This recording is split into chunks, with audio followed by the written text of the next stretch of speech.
Back pain के सारे conditions S से शुरू होते हैं एंड वो सारे एस में अगर आपको कंफ्यूजन होता है, spondylosis, spondylolysis, spondylolisthesis, spondyloarthropathies, stenosis, sciatica, so many S, right. So आज मैं आपको दो ऐसे कॉमन कंडीशंस जो हम रेगुलरली क्लिनिकल प्रैक्टिस में देखते हैं, दो ऐसे S which is sciatica and stenosis, जिसमें यूजुअली लोगों को कंफ्यूजन होता है। So let me help you clear the difference. So सबसे पहले सायाटिका। सायाटिका क्या होता है कि आपका जो साइटिक नर्व है जो आपके बैक से आता है and then it goes towards the leg, अगर इसका कंप्रेशन कोई भी रीजन में हुआ, एक तो ये कि स्पाइन के डिस्क बल्ज की वजह से या फिर नीचे आपके मसल टाइटनेस की वजह से होता है, तो नर्व कंप्रेशन कहीं भी हो रहा है तो आपको सायाटिका टाइप सिम्टम्स दिखेगा।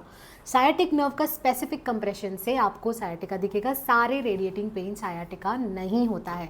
ये वाला टेस्ट अगर पॉजिटिव है दैट मीन्स आपको सायाटिका हो सकता है। फॉर एग्जाम्पल, अगर आप बेंड करते हो या कोई भी एक्टिविटी करते हो, एक शार्प शूटिंग पेन आपके बैक से लेके आपके पैरों के तलवे तक या एटलीस्ट एक थाई तक आपको वो फील होगा, दैट मीन्स आपको सायाटिका हो सकता है। अब स्टेनोसिस क्या है? स्टेनोसिस हमको थोड़ा गौर से देखना है, बिकॉज स्टेनोसिस में ये आपका स्पाइनल कॉर्ड है या आपका नर्व्स है।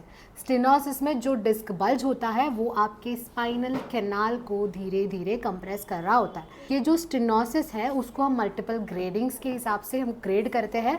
स्टेनोसिस में मेजरली पेशेंट को आगे झुकने में कंफर्ट फील होता है, जिसको हम बोलते हैं शॉपिंग कार्ट साइन, जिसमें अगर आप पेशेंट को चलते हुए देखोगे तो ही और she will be slightly forward, ये वाले पोजीशन में उनको कंफर्ट फील होता है। व्हाई?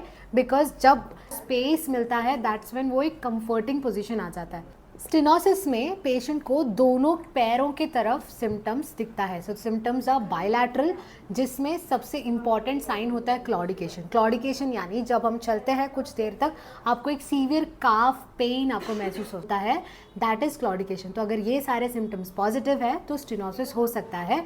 इमीडिएट MRI से हमको पता चलता है कि स्टेनोसिस कौन से लेवल पे है, कितना इम्पेयरमेंट हुआ है एंड हमारा ट्रीटमेंट प्रोटोकॉल क्या होगा।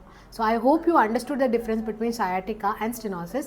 तो just to summarize, sciatica मतलब एक नॉर्मल नर्व कंप्रेशन जो प्योर फिजियोथेरेपी से इजीली क्योर हो सकता है, whereas stenosis जिसमें आपका डिस्क बल्ज की वजह से आपका स्पाइनल कैनाल नैरोइंग होता है, इसके ग्रेडिंग्स के हिसाब से हम डिसाइड करते हैं कि ये फिजियो से ठीक होगा या आपको सर्जरी करना पड़ेगा। See you in the next video. Until then, bye.